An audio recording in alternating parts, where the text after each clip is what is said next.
and he's talking on the microstructure of plastic nanofibers. Okay, thank you. I change a little bit the title of the talk, and I speak about a more recent result about the microstructure of plastic granular flow. And it is a work done by the PhD student Alexandre Lebouil at Rennes in collaboration with people of Rennes University and soil mechanics in Grenoble. In order to introduce the subject, we can start from a solid granular material, and it is something which is well known that the granular material fails. And for example, if I have here a granular material which are peanuts, and if I apply loads, if there is an important load which is applied, a difference between the different stress, the material behaves as a frictional material, and we expect that we observe a failure plane into the material. And in fact, people from soil mechanics do this kind of experiment, and there is a slip here with a failure plane.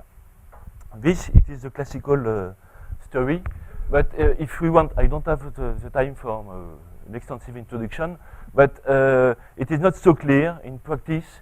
It is something which is known from soil mechanics people that there is a link between plastic deformation and failure.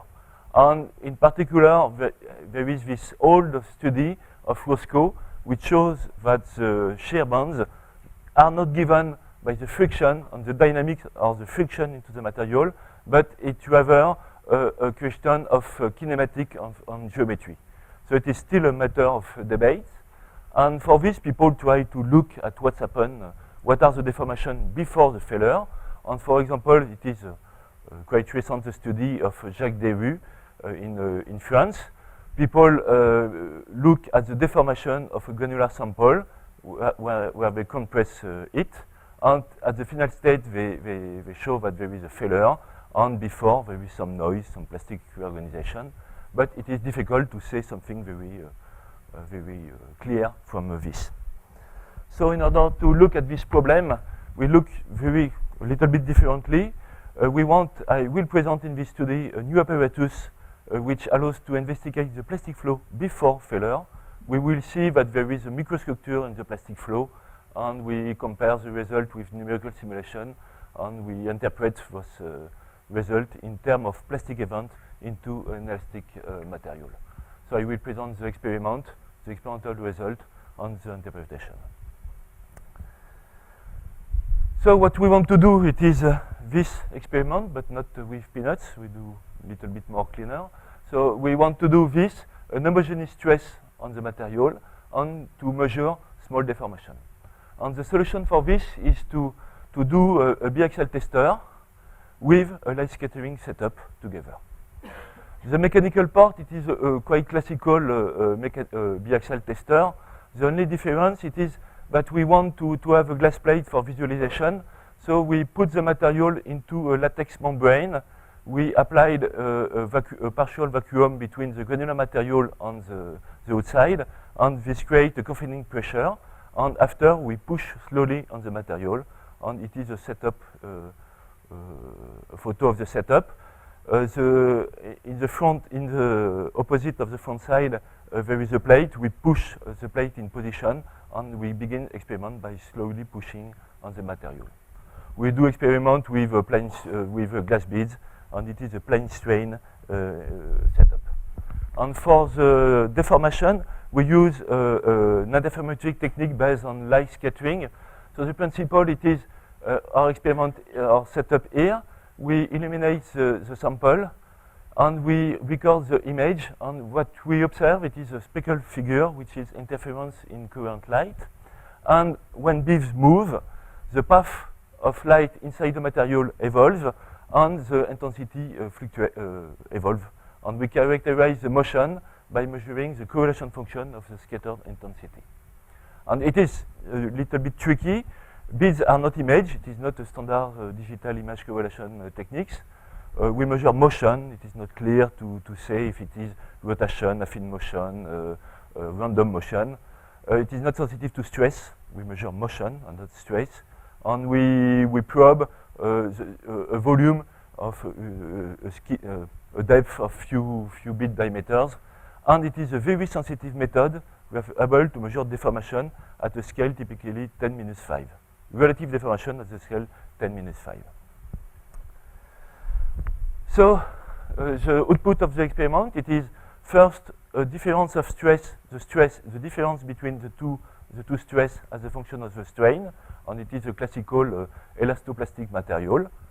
And the other output, it is sequence of image, and we take two images separated by a mean deformation of 3 10⁻⁵, and we do this correlation between those two images, and we obtain finally a map of deformation between those two images separated of 3 10⁻⁵ of deformation. And I will show you a small movie. Normally it is here.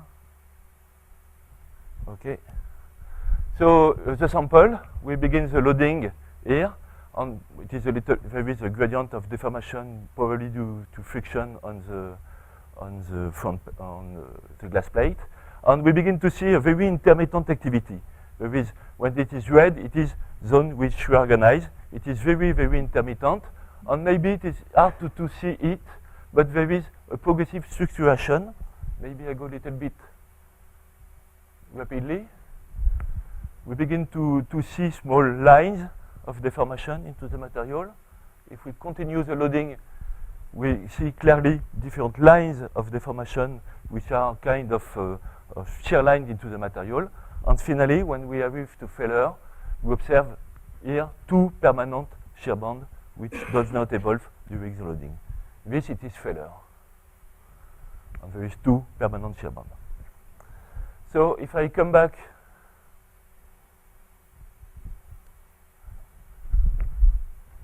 to the result of the movie, at the beginning of the loading in the plastic region, an heterogeneous deformation. When we approach the failure, we begin to see clear failure into the material, and in the final state, the two shear bands. At failure, it is permanent conjugate shear band. I will not discuss this here. It is Mohr-Coulomb. It is the classical failure, Mohr-Coulomb failure. What I want to discuss, it is what's happened before the failure. What is the structure of the plastic granular flow? First, there is a structure. And the way to do this, it is, for example, from one figure like this, to construct the Fourier transform, the spatial Fourier transform of this structure of deformation. And we need to average a little bit, but the Fourier transform shows that there is a clear structuration into the plastic flow. It is not a random plastic flow, it is a structured plastic flow. The second important thing, it is that it is intermittent. If I average different images and I do the Fourier power transform, there is no structure. The structure is here, but it is an intermittent structure. And on the contrary, after failure, there is a permanent shear bands, and it is something which is permanent. I can invert averaging image and averaging Fourier transform. So we observe here a structure of an intermittent structure of the granular flow. A snapshot of the structure, it is small part of line here, and something which is very important, it is that this microstructure is only visible at very small strain increment. If we increase the strain increment, we will not see this structure. So it is the experimental message of the talk. For the interpretation, on a macroscopic point of view, we expect that we have a plastic flow with a mean strain, which are on the axis of the mean stress. We expect this kind of plastic flow, and we observe this plastic flow with very intermittent structure of the plastic flow. In principle, it is a very complex material, a granular material. There is heterogeneity, a chain of force, and so on, and so on. But I will show that we may understand this microstructure only with the assumption of some plastic event into a continuous elastic material. And the assumption of elastic matrix is justified by the fact we measure deformation for very small increment, and we expect that elasticity should hold for this. So we think that there is some plastic reorganization, very similar to the T1 of the precedent talk. we have a zone with some grains. Those grains have a little bit of reorganization. And the question is, what is the redistribution of the stress into the material due to this small plastic event? In fact, it is a classical problem of mechanics. It is the Eshelby inclusion problem. And it is possible to show that when we have this, we have an additional stress due to this reorganization. And we can calculate this this stress in our geometry. And it is possible to see that the additional stress is positive in the difference between the two normal stress is positive in two conjugate directions. And on those two directions, the redistribution, the additional stress adds to the applied stress. And those directions are inclined at angle near to 45 degrees from the principal direction of stress. Before seeing this in experiment, I prefer to discuss first in numerical simulation. We did the same kind of numerical simulation, 2D cylinder which are compressed, and we plot the same kind of thing that we see experimentally. It is a map of deformation. And the first thing, it is the map of deformation have a structure which are very close that we observe experimentally. And in fact, it is not a new result. It is a result of Kuhn. It is probably the same thing that observed Kuhn 10 years ago. And we also observe that there is some zone where there is redistribution of stress on strain at direction inclined at 45 degrees compared to the normal direction. If it is not clear here, we can force and create artificially such kind of event and look at the stress redistribution as the strain redistribution into the material. And indeed, we find that there is strain redistribution at angle 45 degrees, near 45 degrees, compared to the principal stress direction. So elasticity is probably a good framework in order to analyze the organization at this scale of displacement into the material. And if we come back to experiment, for seeing this kind of organization, we need a little bit of work. What we do, it is we consider this spatial correlation function of deformation. For this, we calculate this function. Gi, it is this quantity, is deformation, and we calculate the spatial correlation function of deformation. And there is here a plot of this function. So what means this graph? It means that if we have a deformation at a point origin, at a point O, we have what is the amplitude of the deformation at a point which is separate at a distance r. The scale here, it is 20 bit diameters, and we see that we observe that correlation are correlated with a form which is very close what we expect from a plastic event into a granular material. And now the more striking fact, it is how it evolves during the loading and when we approach to the failure of the material. At the very beginning of the loading, we plot this function during the evolution of this function during the loading. At the very beginning of the loading, it is not clear. There is something which is quite a delta function. But here we begin to see this X shape which appears. And as we approach loading, we see that the X shape becomes more and more pronounced with a distance here, with the size, which is the length of the correlation of deformation into the sample, which increase as we approach failure.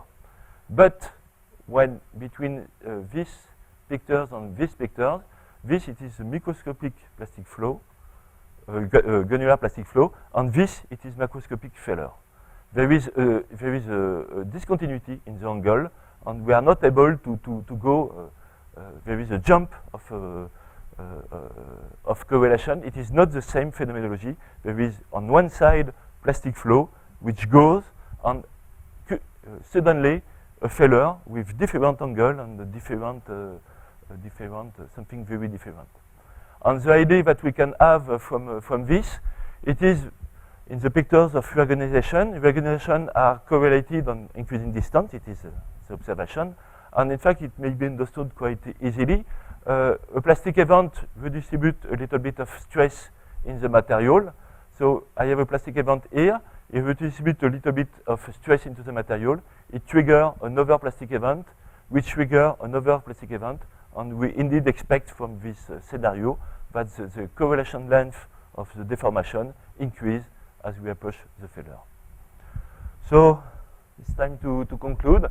So I show you a new experiment to see a plastic granular flow at very small increment of deformation. At large deformation, there is a classical Mohr-Coulomb. Okay, everything is okay. But before failure, we have small deformation with which are oriented and with a growth of the correlation length, and we can have the interpretation in terms of plastic event into an elastic matrix. And an open question, it is to come back to the question of orientation of shear band. It is a very old result of Roscoe about the orientation of shear band related to the deformation of the material. It is something purely experimental, and maybe it is a good explanation for this orientation. And there is also the problem of competition with failure. Here at the end, you see this inclination, it is Mohr-Coulomb inclination. This inclination, it is something near expected about deformation, and the shear band oscillates between those two. It is a very complex problem to deal with the competition between plastic flow and macroscopic failure. Okay, thank you.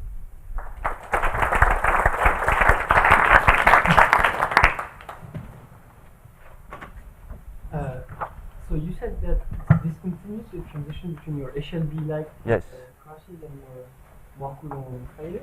Yes. When you look at the movie, I have the feeling that the angle, I don't know if it's, no, I cannot see the... There is indeed a discontinuity of angle. Because you seem to smoothly... No. Okay. No, it's not. Well, maybe it is not so easy to see this on the.